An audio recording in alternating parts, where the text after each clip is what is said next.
प्यारे साथियों, good morning.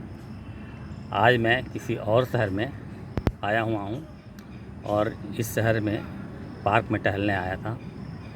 देखिए कितनी अच्छी अच्छी ताड़ के वृक्ष हैं और बहुत अच्छा मेंटेन पार्क है। तो यहाँ आकर मेरी इच्छा हुई कि एक मैं कजरी गाऊं।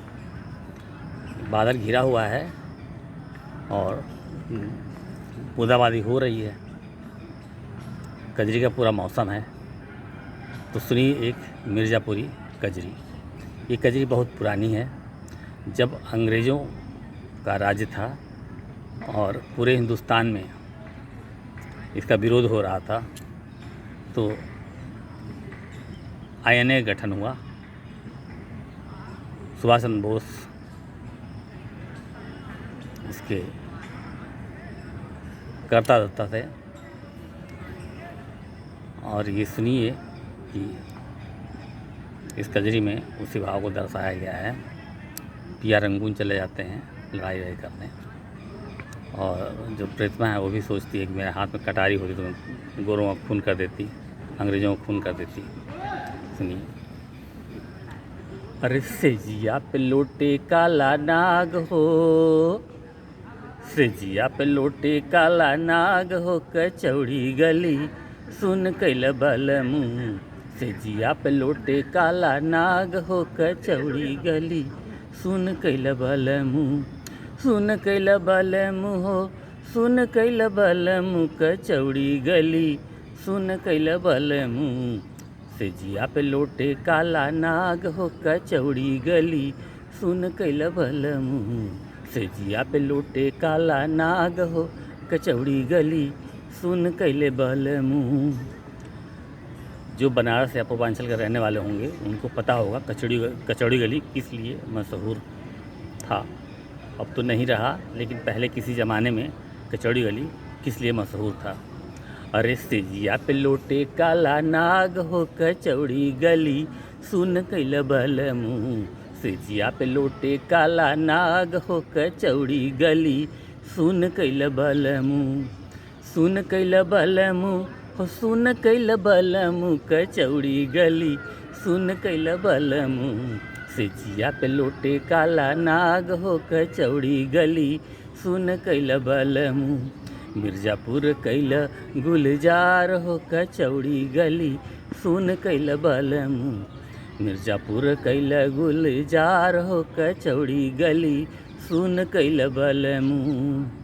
मिर्ज़ापुर कैल गुलजार हो, कचौड़ी गली सुन कैल बल मुँह। ओही मिर्ज़ापुर से उड़ल जहाजिया, ओही मिर्ज़ापुर से उड़ल जहाजिया, पिया चल गइल हो रंगून हो, कचौड़ी गली सुन कैल बल मुँह। पिया चल गइल रंगून हो, कचौड़ी गली सुन कैल बल मुँह। कचौड़ी गली सुन कैल बल मुँह। सेजिया पे लोटे काला नाग हो, कचौड़ी गली सुन कैल बल मुँह।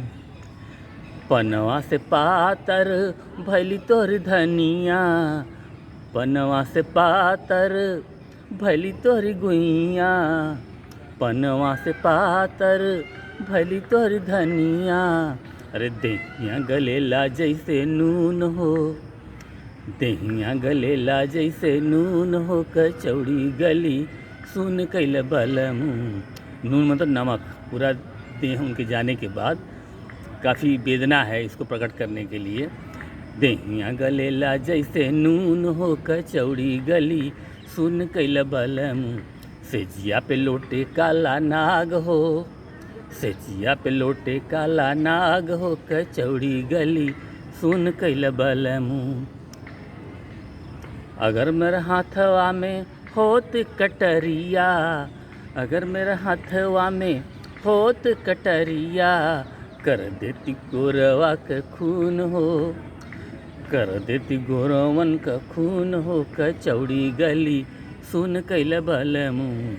कर देती गोरवन का खून हो, कचौड़ी गली सुन कैल बल मुँह।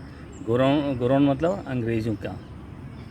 कर देती गोरवन का खून हो कचौड़ी गली सुन कैल बलमू सुन कैल बलमू हो सुन कैल बलमू कचौड़ी गली सुन कैल बलमू मिर्ज़ापुर कैल गुलजार हो कचौड़ी गली सुन कैल बलमू मिर्ज़ापुर कैल गुलजार हो कचौड़ी गली सुन कैल बलमू कचौड़ी गली सुन कैल बलमू कचौड़ी गली सुन कैल बलमू कचौड़ी गली सुन कैल बलमू कचौड़ी गली सुन कैल बलमू।